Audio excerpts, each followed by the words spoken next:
is me at 17, 1978, just arriving at college. I wanted to study whales and become a marine biologist. But I arrived with a lot of unprocessed trauma. A whole lot of things had happened just before I went off to college. My parents had a terrible divorce. My brother was in an awful car accident. My dog died. And we had a major house fire, and I actually lived in a Ramada Inn with my family for the last couple of months of high school and left to go to college from there. Now, it was the 1970s, and people did not really talk about post-traumatic stress disorder unless we were talking about veterans. We hadn't yet taken that into the larger dialogue yet. Hardly anyone got therapy, and we didn't have post-traumatic growth as an idea. Now, I'll circle back to that, post-traumatic growth, PTG, later on. But first, I want to share how it showed up in my life and how I learned about it. So 2 things happened when I came to college. The first was that we went out on a field trip where we were collecting sea creatures, and I was given the job back in the lab of filling up the formaldehyde jars with all those little creatures and screwing the lids on top. And it was as if I could hear them screaming as they were trying to get to the 1 little inch of air. So I walked out of that lab and became an English major, and then, and the rest of my life. And then I met a drummer. Now, people say the drummers are crazy, but they're actually not. They are neurologically amazing.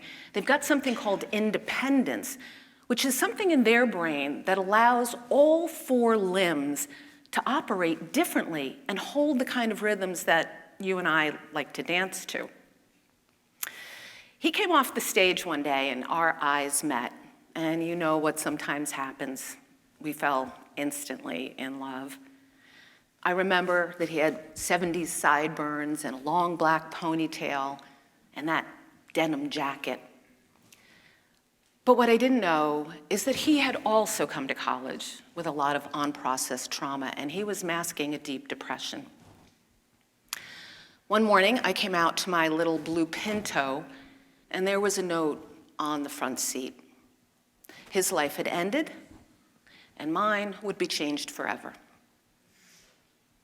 We've learned a lot about trauma since then, big T trauma and little t trauma.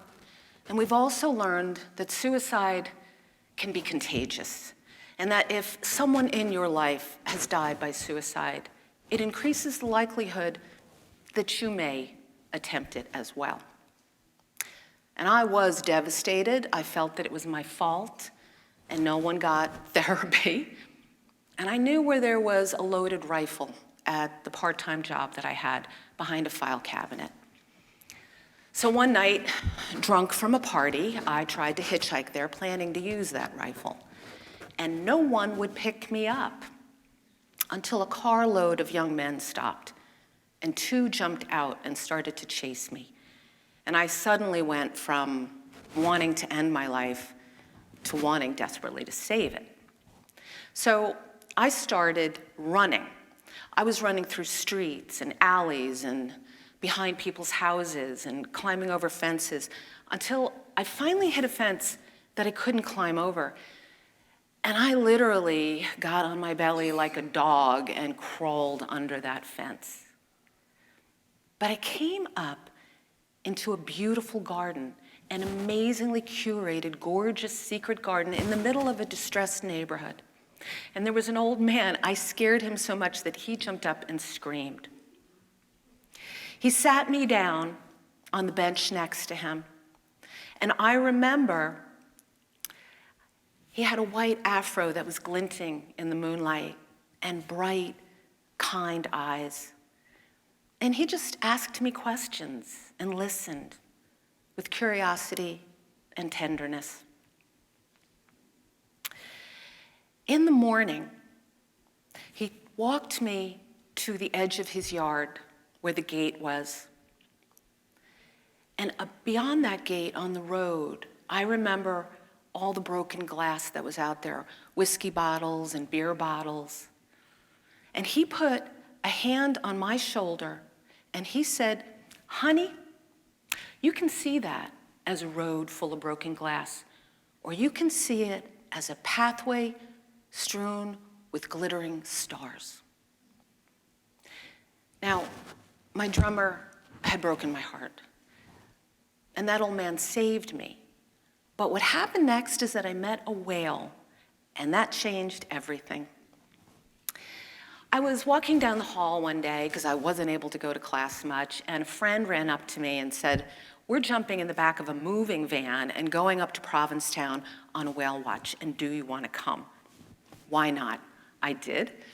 And we got there and camped out on the dunes around a fire, and we were drinking all night and eating whatever little bit of food we had with us.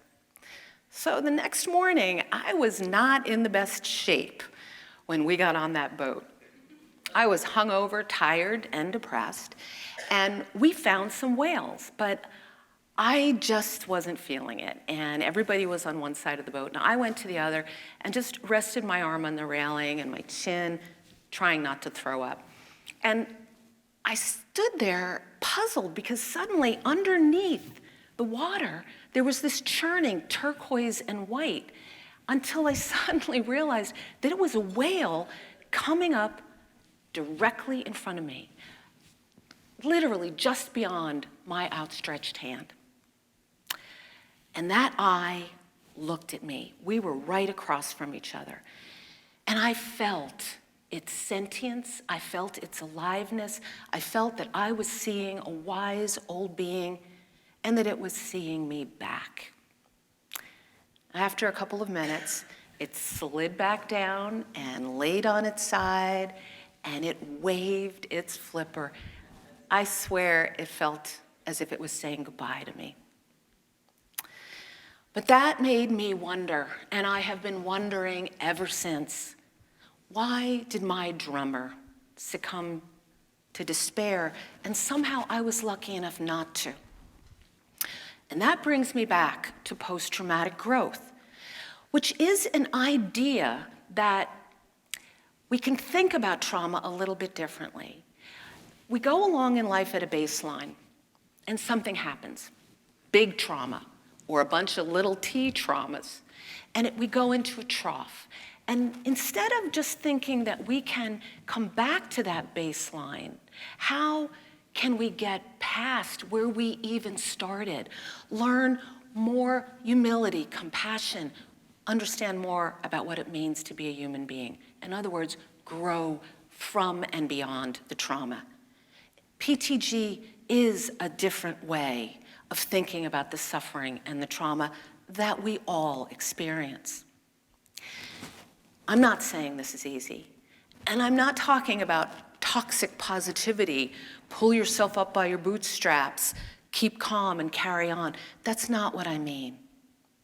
What I'm saying is that what I learned from the old man and the whale is that if you do your growth, your healing, if you reach out to others, if you let others reach out to you, that maybe you can shine, you can create a pool of light that maybe somebody else who's trapped in their darkness can step into for just a little while until they can metabolize what they've experienced.